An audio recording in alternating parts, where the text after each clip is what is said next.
आणि एक महत्त्वाची बातमी आपण पाहूयात। अजित पवार गावकीचा विचार करतात, भावकीला विसरले तसं रोहित पवार यांनी म्हटलंय। अर्थमंत्री आहेत, आमच्यासाठी थोडा निधीचा विचार करा असं रोहित पवार यांनी अजित पवार यांच्या समोरच म्हटलेलं आहे। एकाच कार्यक्रमामध्ये अजित पवार रोहित पवार एक सहभागी झाले होते। 1200 मतांनी काय होईना निवडून आलोय असं रोहित पवार यांनी म्हटलं। आता तर 5 वर्ष सरकारला सोडणार नाही असंही रोहित पवार यांनी म्हटले। मग मला दादांचा फोन आला, अजित दादांचा फोन आला। त्यावेळेस आम्ही एकत्रित होतो पार्टी म्हणून, आणि मग त्यांनी मला घरी बोलवून घेतलं। माझी अपेक्षा होती की त्यांनी सांगावं की भाषण चांगलं झालं, अजून चांगलं कर। त्यांनी सांगितलं की भाषण चांगलं झालं, पण एक गोष्ट महत्त्वाची तुला सांगतो। म्हणलं काय?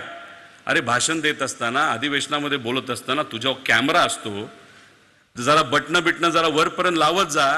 म्हणजे एवढं बारकाईने लक्ष त्या काळामध्ये माझ्यावर होतं। आता ते गावकीचा विचार करतात, पण भावकीला कुठेतरी विसरलेले आहेत। अर्थमंत्री आहेत, कुठेतरी निधीच्या बाबतीत त्यांनी तिथं विचार करावा अशी मी विनंती करतो। बोलत असताना काहींनी सांगितलं की बाबा दादा गावकीकडे लक्ष आहे, भावकीकडे पण लक्ष द्या। भावकीकडे लक्ष दिलं म्हणूनच तू आमदार झालास।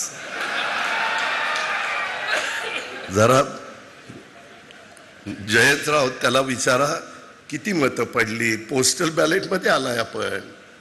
त्याच्यामुळं माझ्या कुणी नादी लागू नका, तुम्ही तुमचं काम करा, मी तुम्हाला एक अक्षर बोलणार नाही। 90 मतदारसंघ असे आहेत की बॅलेट पेपरवर आमचेच आमदार निवडून आलेले आहेत। पण झालंय असं आहे की ईव्हीएम मध्ये काहीतरी घोटाळा झालेला आहे, बऱ्याच लोकांना तिथं पाडलं गेलेलं आहे, आणि आम्ही कदाचित 1,20,000 निवडून येणार असो, आमचे 2 0 खाल्ले असतील, कधी काय सांगता येत नाही। त्यामुळे काय गडबड झाली हे राहुल गांधीजींनी आता पुढे आणलेली आहे। त्यामुळे त्या गडबडीत अजून काय काय गडबडी झाल्या तर आता आम्ही तिथं शोधत आहोत। पण एवढी ताकद माझ्या विरोधात लावून सुद्धा तिथे असलेल्या प्रामाणिक जनता यांनी मला आशीर्वाद दिला। 1200 का न होईना आता मी निवडून आलेलो आहे, पण मी शांतता मात्र त्या ठिकाणी बसणार नाही। पुढचे 5 वर्ष या सरकारच्या नाकात दम हे सामान्य लोकांच्या वतीने आणल्याशिवाय आम्ही गप्प बसणार